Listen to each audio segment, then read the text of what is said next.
Come in, feet. I hope you are hungry. I will serve you a tasty tale that I am sure will tickle your spare ribs.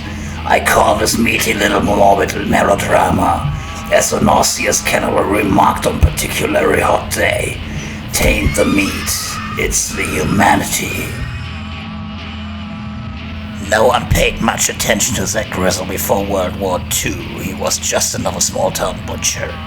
But that was before the war. Suddenly, with the advent of meat rationing, the red points and ceiling prices, Zach Gristle became very popular. Good morning, Howdy, Zach. Gristle. Morning, folks. Online early, I see. Yes, suddenly of Zach Gristle found himself the most popular man in town. Why not? He was the only butcher. Remember those days, kiddies? Ration books. So many red points for each pound of meat. So many red points allowed each person per month. It was pretty though.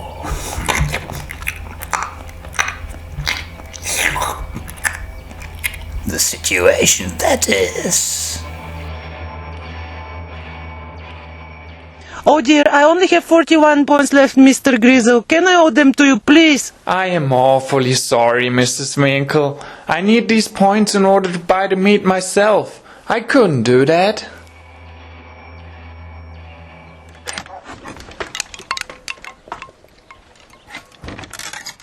You have no sirloin steaks anymore, Mr. Gristle. Sorry, Mr. Fadi. I just sold the last one to Mr. Cospitor. I could let you have a few pork chops.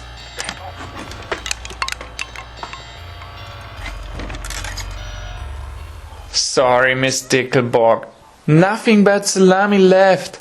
I expect another shipment tomorrow, but you better be online early. First come, first serve, you know.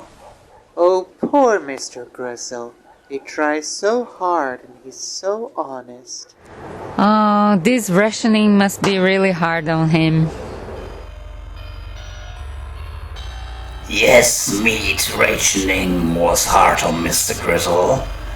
That is until he discovered an interesting fact. If I could get a nice steak, Mr. Gristle, I would pay. We would sort of forget about the ceiling price. But that's dishonest, Mr. Vandercliff. That's black market. No telling how long this war will last, Zach. Might as well make hay while the sun shines. There are a few of us who'd be willing to pay enough to get what we want. But what about the poor people, Mr. Vandercliff? Suit yourself, Zach. You are one of them now. You could be pretty well off if you used your brains. Think it over. I will, sir. I will think it over. 1,000, 2,000, 3,000, 4,000. Oh, pardon me. It was just counting my loot from the black market operation I was in during the war. There was a shortage of caskets, you know. I dug up an idea on how to cash in. All I had to do was clean off the dirt and polish them up again. best for Mr. Gristle. Well, let's look in on his home life.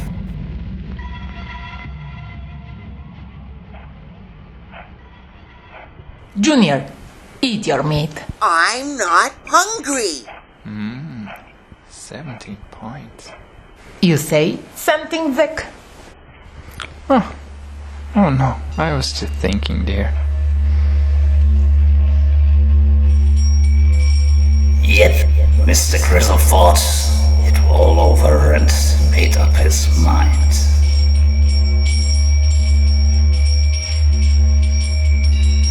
Why, Mr. Gristle, there isn't a decent piece of meat in your whole showcase. That's all I've got, Mrs. Grundy. Sure did you know? But I waited on the line for 2 hours. I'm the first customer you had today. But at night, Shadow's features would come to Mr. Grizzle's store. Here's your steak, Mr. Vandercliff. 10 pounds. And here's your $30, Mr. Gristle. I've got another customer for you. He wants steaks too. But I can't get any more, Mr. Vandercliff. I don't get enough points. As it is, I'm giving the leftovers to the folks in town. You could figure something out, Mr. Gristle. The folks in town pay points for the meat. Isn't there any meat that you can get without red points? And now, at the 3-quarter marker, it's fed by a fat, and the stretch is hold. Fed just stumbled. Looks like must his leg too bad. No, they were shoot. And he was such a good horse too. Mr. Grizzle, are you listening?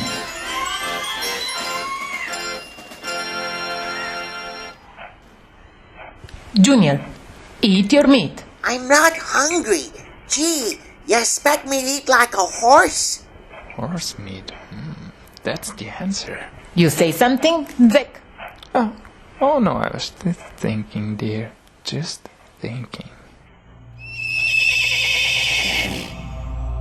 Yet Mr. Gristle found the solution to his problems. He began buying horse meat and palming it off to his poor customers at the real thing, thereby getting those precious red points. My, you have such a nice collection now, Mr. Gristle. Yes, indeed. What would you like, Mr. Snurt? Some steak? Chops?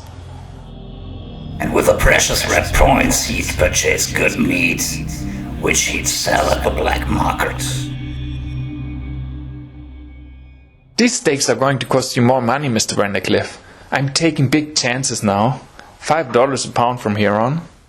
Okay, now listen. I need 20 pounds next time. I'm having a banquet. And my friends need 10 pounds. Can you get it for us? Soon the horse meat wasn't enough. Mr. Gristle had to find other avenues of supply.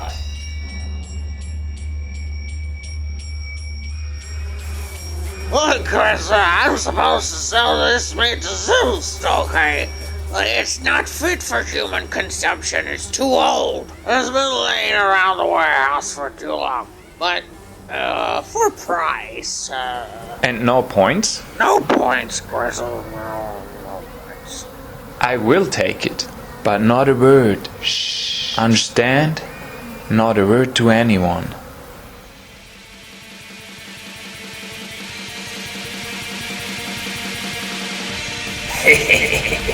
First horse meat, no stale meat. Mr. Gristle certainly was sinking lower and lower, but no one suspected nice Mr. Gristle when a few people, the poorer people in town, fell seriously ill.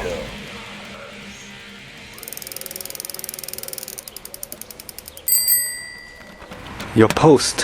How is your husband today, Mrs. Horton? Better, thanks. I ain't doing too well myself now. But one night his supplier came to visit at the wrong moment.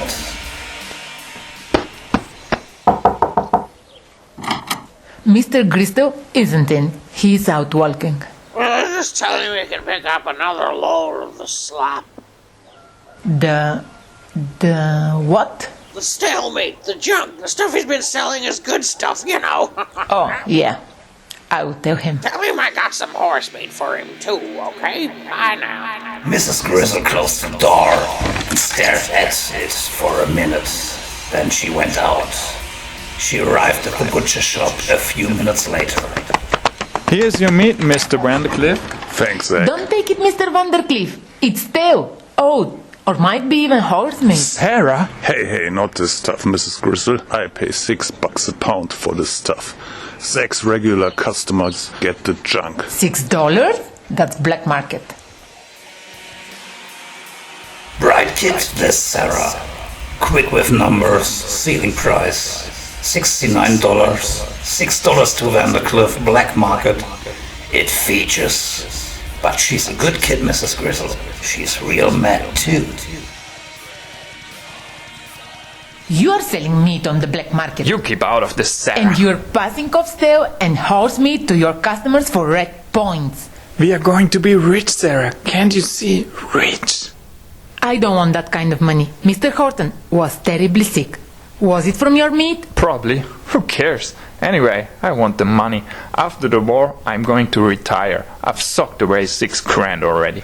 You've got to stop this. It's against the law. Ha! Ask old Snorkman about his gasoline business. Or find out about Fink's tire racket. Everybody's doing it. Why shouldn't I? Why should I miss out?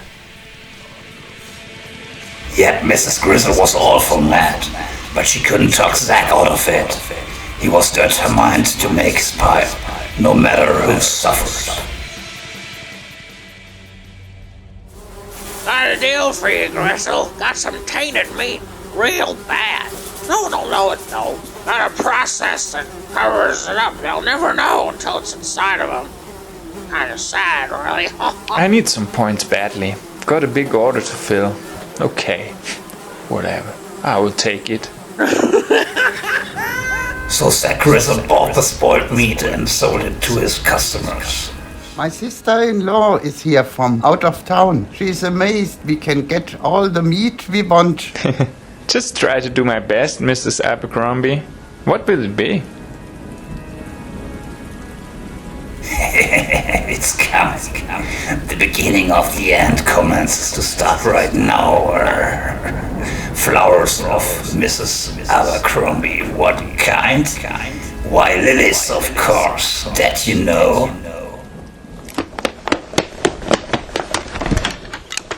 Did you hear? Mrs. Abercrombie just died. Poisoned. They think her sister-in-law did it. Poisoned? They're performing an autopsy right now. Excuse me, Mrs. Gabber. If that's all you want, I'd like to close up.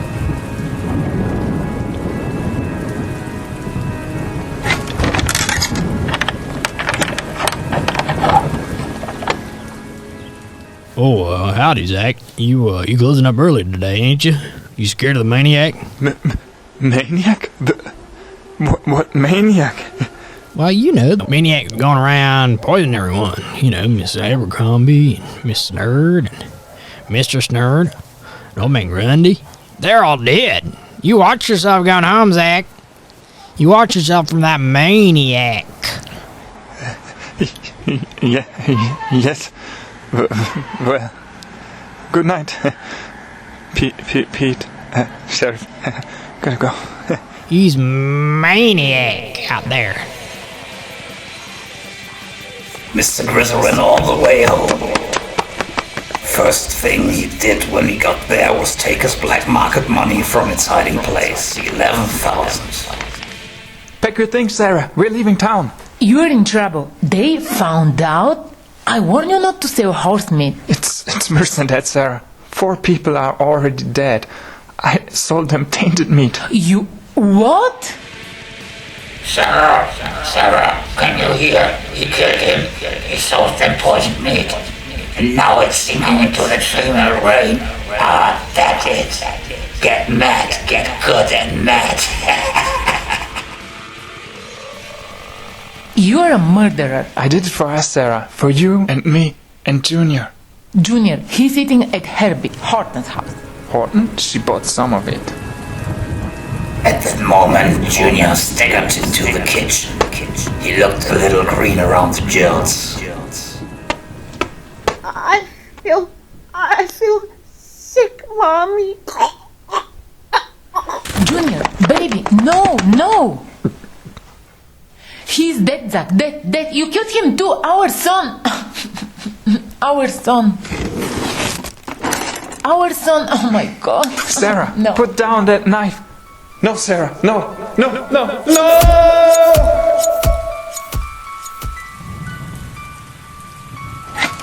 When they unlocked Zach Grizzle's butcher shop the next morning, they found Mrs. Gristle standing behind the counter staring into space. Tainted meat, anyone? She wore a blood-smeared apron around her neck. Before her, in the meat showcase, Zach Gristle had been clumsily carved and laid out in the various trays. Good lord.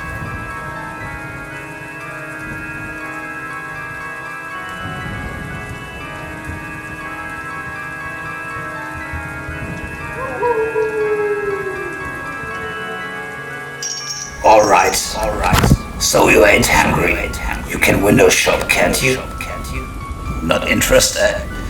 Maybe you'd be interested in attending a formal banquet given by the ghouls, zombies, werewolves, and vampires.